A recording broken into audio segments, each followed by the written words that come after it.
Ouais, donc c'est ça les amis, l'évangélisation encore aujourd'hui. Un des points qui m'étonne toujours quand on parle aux gens, c'est en fait de savoir que l'évangile là qu'on parle ici, c'est pas simplement quelque chose de théorique, vous voyez, c'est pas simplement un livre, quelque chose qu'on parle comme ça, mais c'est des choses qu'en fait qu'on voit ici là, tout autour de nous. Tout ça là montre les choses de Dieu. Et c'est donc de savoir qu'en fait, l'évangile qu'on parle, c'est quelque chose qui est vrai dans la Bible, mais c'est aussi quelque chose qui est vrai dans le monde autour de nous, dans la réalité là où on vit. Par exemple, une des choses qui est écrite dans la Bible, donc c'est dans le livre de Romains, chapitre 1, donc il nous parlera que la perfection invisible de Dieu se voit dans sa création.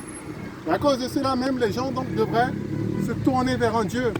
Un autre point que j'aime bien citer souvent avec les musulmans, c'est l'idée en fait de justice, l'idée de jugement. Ils aiment bien souvent penser que après avoir fait certains soins là, certaines prières, tout ça, ils vont recevoir le pardon de leurs péchés.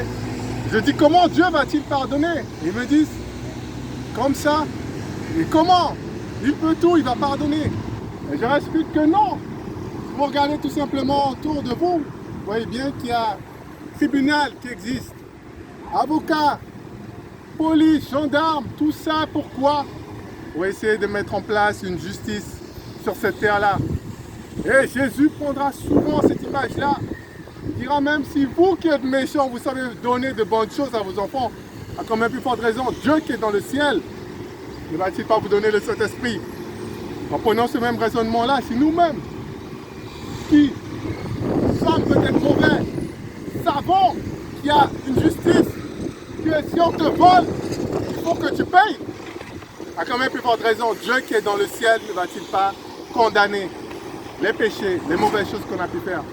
Aujourd'hui c'est pareil, c'est de savoir qu'en fait, toutes ces choses qu'on voit ici, c'est donc l'image du Créateur, l'image de celui qui a tout fait. C'est comme celui qui va donc faire un portrait, l'artiste, il va donc transmettre son image par-dessus. Donc toutes les choses de Dieu, tout ce qu'on peut voir sur la terre, montre comment Dieu fonctionne. Et même à l'intérieur de nous, on a une conscience. Quelle que soit la civilisation, la culture, les gens vont savoir que, eh bien, tuer, c'est pas bien. Prendre la femme de quelqu'un d'autre, c'est pas bien. Il y a une conscience qui accuse les gens.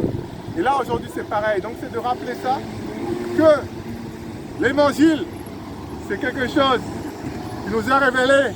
Certains vont appeler la Bible la fenêtre.